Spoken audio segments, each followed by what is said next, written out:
deserves to be kidnapped. No one deserves to be murdered. No one deserves to be burned. No one deserves to be dumped in a dumpster. And so if people are attempting to say what type of business person he was, in America, bad business people go to the judicial system, either housing court or other courts. They don't go to the mall. And that's it. So I don't want to have to justify murder. The people who took this life must be found and prosecuted to the full extent of American judicial system. That's why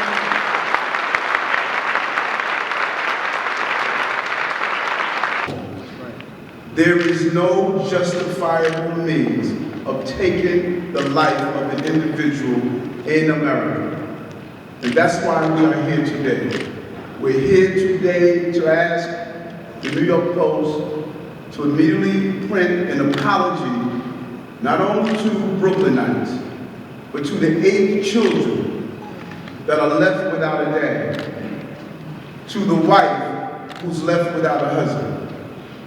That is who the apology should go to. For children to wake up and see something like this, their family member on the front pages of a paper asking the question, who didn't want him dead? We need to straighten that question mark into an exclamation point and say, no Brooklynite, no New Yorker, no American want him dead. We have to ask our journalists to work with more responsibility, to provide information to our communities that will empower them, that will inspire them. I don't feel that the people that are writing this and are putting this out, this is something that you can't show to your children or your grandchildren, or something that you are proud of, that you participated and that you contributed to the dynamic and the intellectual brain trust of journalism today. Does he have faults? We all have faults. Does anybody with faults deserve this kind of treatment? I say not. And I think the people of the city, not only our community, who loved and respected this man, who donated to charity, who failed not to give whenever he was asked to give. I don't think that this is equity, or fairness, or freedom. And the New York Post should be ashamed of themselves.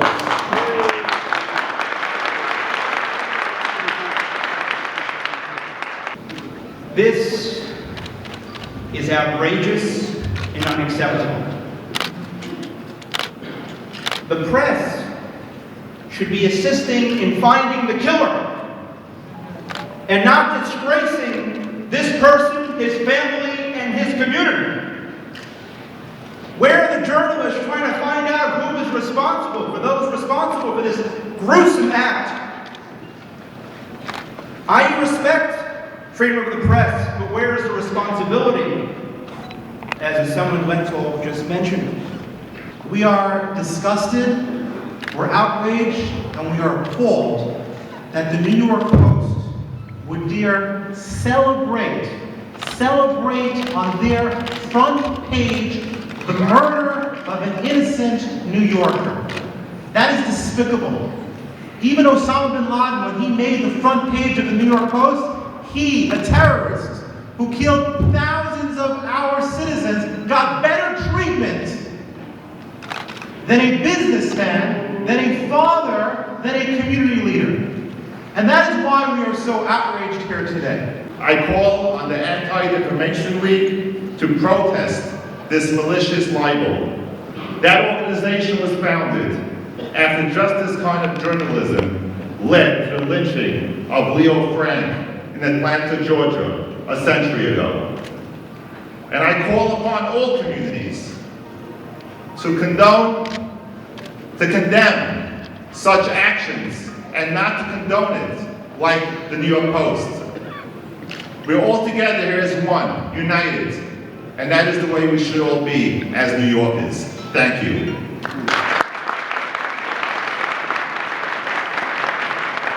So yesterday, the New York Post said that they should abolish the office of public advocate. Well, let me tell you why today we need a public advocate. Because today the New York Post reached an all-time low. Today you've given license to murder. Today you have condemned someone without the facts. Today you minimized and made insignificant life. I know nothing about this gentleman, but I know that he lived, he was a human person, a human being. And clearly, no one should act as judge and jury.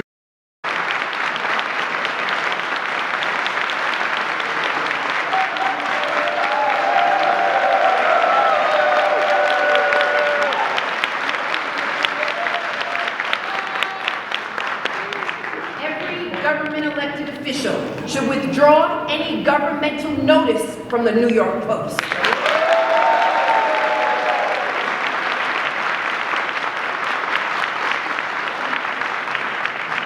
And everyone should condemn the New York Post.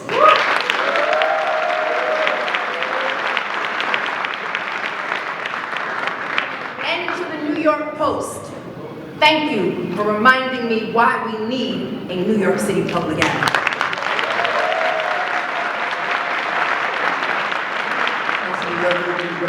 The New York Post must apologize to the family and to the community, and to apologize to everyone for what they have done here. They have done great damage out of malice and greed, and they need to get right. It is not enough an apology.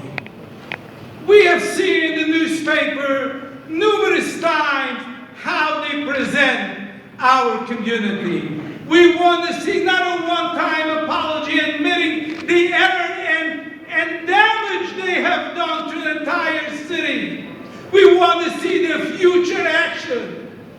Let them come to our communities and to the other ethnic communities and glorify the noble acts that are committed on a daily basis to the homeless, to the people who need doctors, to the people who need food, the food pantries, and let me see if they will cover that as well. This is what we need.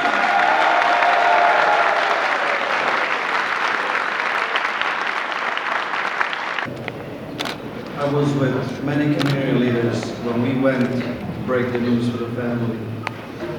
And when we saw this little child crying, nobody who has a human being heart has the decency to write what they wrote on the front papers. So I suggest for these reporters, think about these little child. Think about the 8 children that mourning a father, a respected person in the community. A person who every day, I had many people came up the last 24 hours and said they were personally helped by him with loans and anything else just to make a better place to live in New York. Chutzpah is not the word. Really not the word. But the New York Post should be ashamed of themselves what they did. I would like to ask every store in every community, not only the Jewish community, they should take this thing and they shouldn't even sell it. The advertisement should go away. Apology is not the word. When you have 8 little children in a home crying, where's Tati? And what should they answer them? That they took the body to Long Island in the dumpster? Now, inside, in the article, the headline is, "Gone, but not forgiven." What will not be forgiven is this front page. And it's true.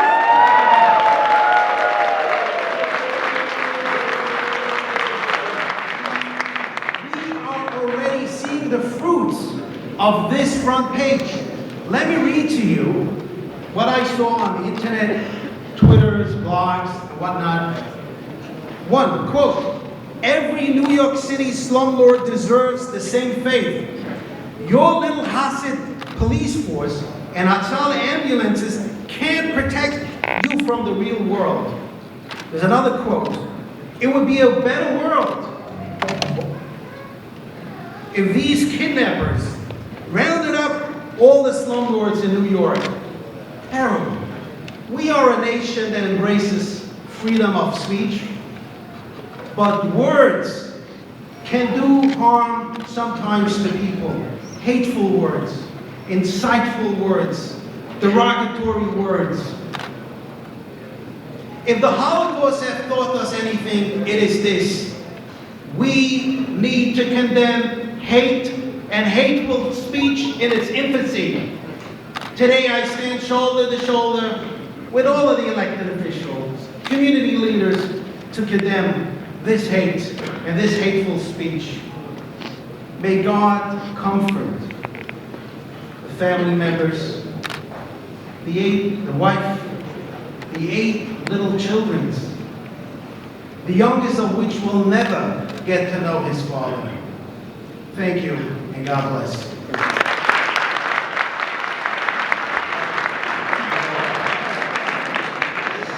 want to give my condolences to the family, especially the kids. But I want you to know that the community, the whole community of New York City is behind, and we will do whatever it takes to bring these perpetrators to justice. One step forward, feeding off our advocate. The advertisement, you gotta have money to advertise. What about us? Each individual, never ever buy the New York Post again.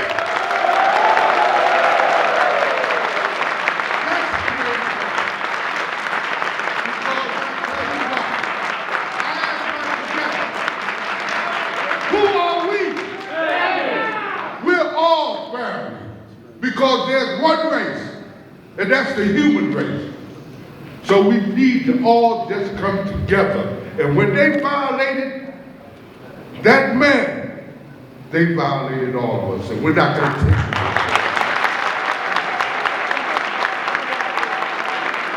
You know, New Yorkers have seen a lot, but what we've seen today is really beneath all contempt. It's basically complete disregard for human dignity and human life. Essentially, the New York Post is celebrating the death of an innocent victim, an innocent New Yorker, an innocent businessman, an innocent father, an innocent husband on their page. And I think New Yorkers are right to be outraged. And we're thick-skinned New Yorkers. We see a lot. We see a lot of crazy things in the streets and on our papers and in the news. But I don't think we've ever seen anything like this before. And I think that's why you've seen this wide sense of outrage, not just from elected officials, but from community leaders, from civic leaders, and from average New Yorkers who are out there. And I'll tell you that I actually think this is a situation that was actually started by social media. It was really one of the unique things about what we saw today was Twitter and Facebook. You know, in the past, this kind of thing would take to a Monday or a Tuesday until people would talk about it. Instantly, I think people's inboxes, their Twitter feeds, their Facebook messages, it all blew up, and people realized that anyone of good conscience would be outraged by this kind of behavior. I'm a tenant, yes. Okay, can you describe me, you know, what it was like being a tenant of Max? He's great. He's a great guy. He's always had a smile on his face. Very happy. I actually got really excited to see him every time I saw him. Always had something nice to say. Always had a joke. I mentioned to her that he was always with his brother. His brother also had a really great attitude. Yeah, I mean, it's, you know, how does really it make good experience also. And how did it make you feel when you read the New York Post this morning and you saw such negative comments about him? Well, I mean, I felt more indignity just to how somebody had just died. I mean, not just because I knew the guy, just because a human being can be, you know, referred to by a newspaper like that. And he just died, and he has a family, 8 children he left behind, and it's just, you know, it's really sad to see somebody, especially in media, express themselves about somebody that had just died like that. Okay, thank you. And what's your first name? Andres. Can you spell that? Andres. And last name? Escalante. Can you spell that? Escalant. Okay, thank you very much. Now, Now, do you plan on buying the New York Post or reading it? No way. I mean, it's not only is it offensive, it's not true. Everything that I read about Max is the opposite of my experience with him.